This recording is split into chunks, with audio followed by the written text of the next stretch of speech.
O caso de Icaraíma ganhou uma nova reviravolta.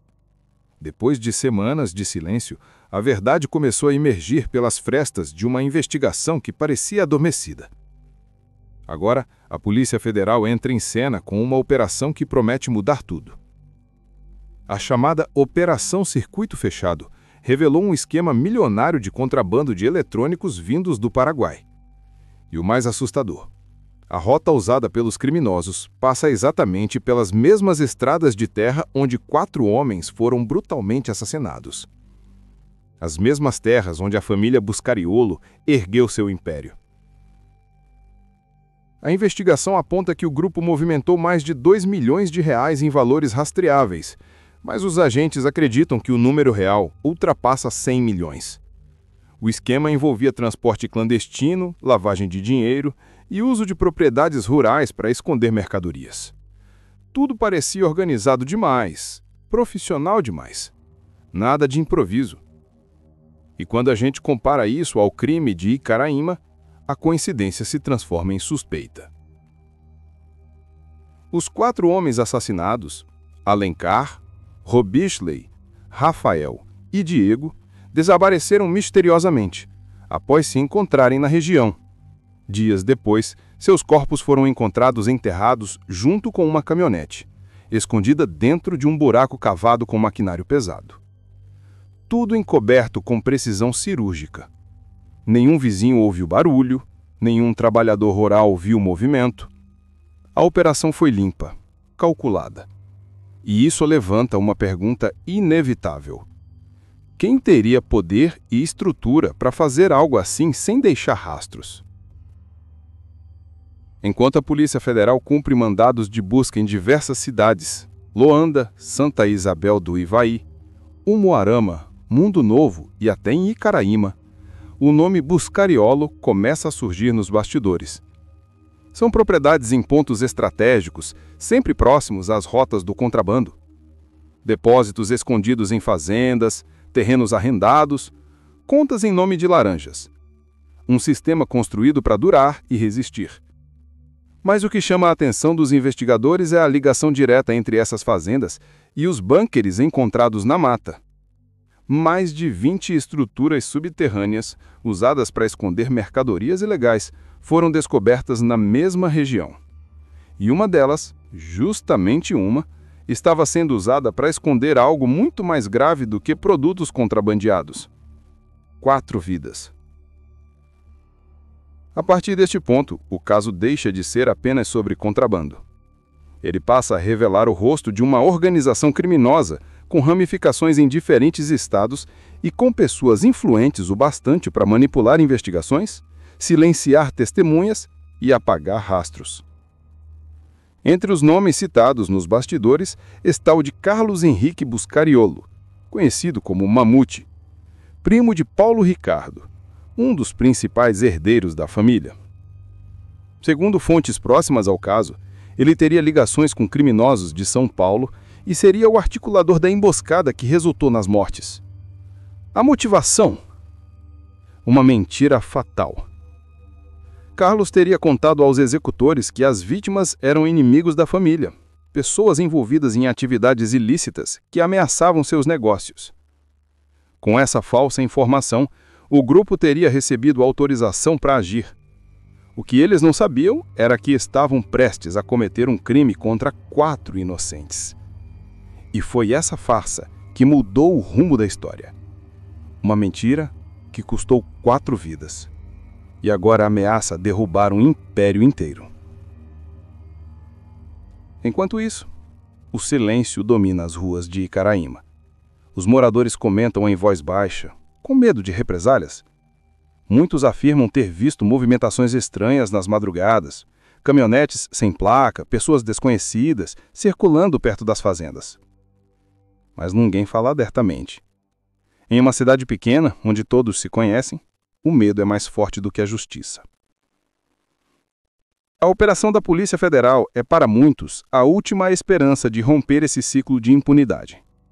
Mais de 50 agentes participaram da ação, com mandados cumpridos em diferentes municípios. Em alguns locais, prisões foram feitas.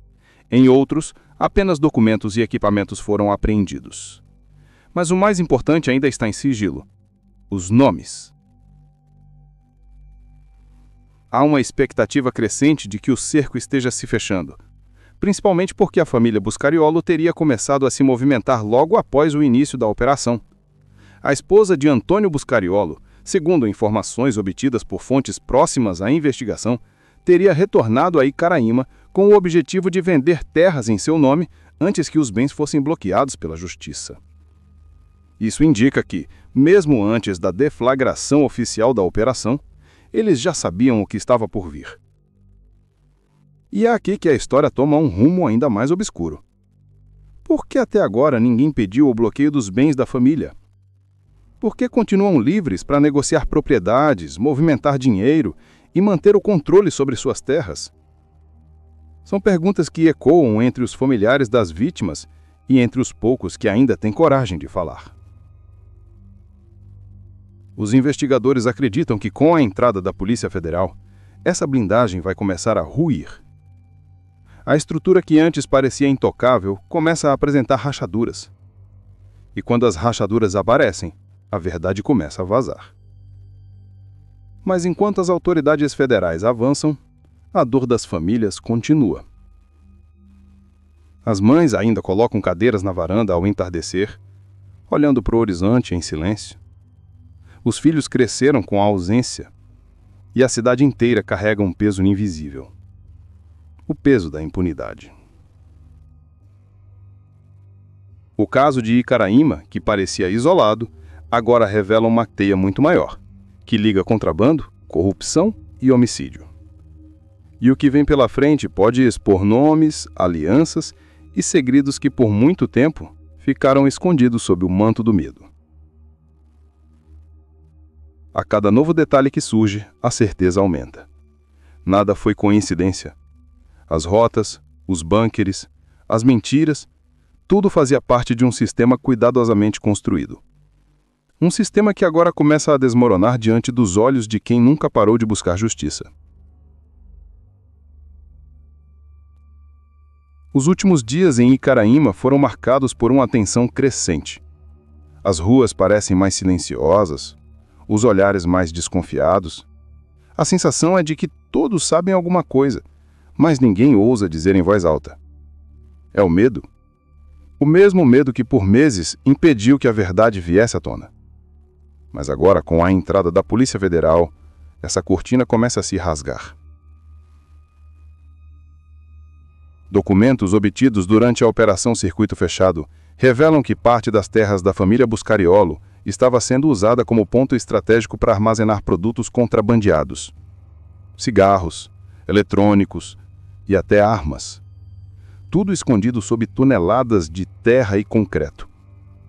Os investigadores apontam que esses depósitos subterrâneos, conhecidos como bunkers, eram acessados apenas por pessoas de confiança, e foi em um desses locais que os corpos dos 4 homens foram encontrados, enterrados junto com uma caminhonete, escondida dentro de um buraco cavado com maquinário pesado. Tudo encoberto com precisão cirúrgica. Nenhum vizinho ouviu barulho, nenhum trabalhador rural viu o movimento. A operação foi limpa, calculada. E isso levanta uma pergunta inevitável. Quem teria poder e estrutura para fazer algo assim sem deixar rastros?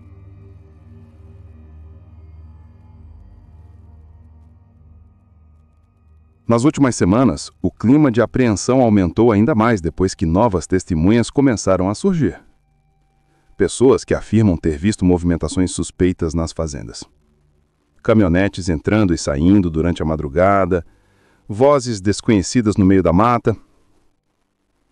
Uma dessas testemunhas, segundo fontes, foi colocada sob proteção. O medo ainda é grande. Mas aos poucos a coragem está falando mais alto. Paralelamente, o comportamento da família Buscariolo tem levantado suspeitas. Informações indicam que membros da família começaram a transferir valores para contas fora do país e a tentar vender propriedades rapidamente. O movimento parece uma tentativa de se proteger antes que a justiça avance. Mas esse tipo de atitude, para os investigadores, é justamente o que confirma a gravidade da situação.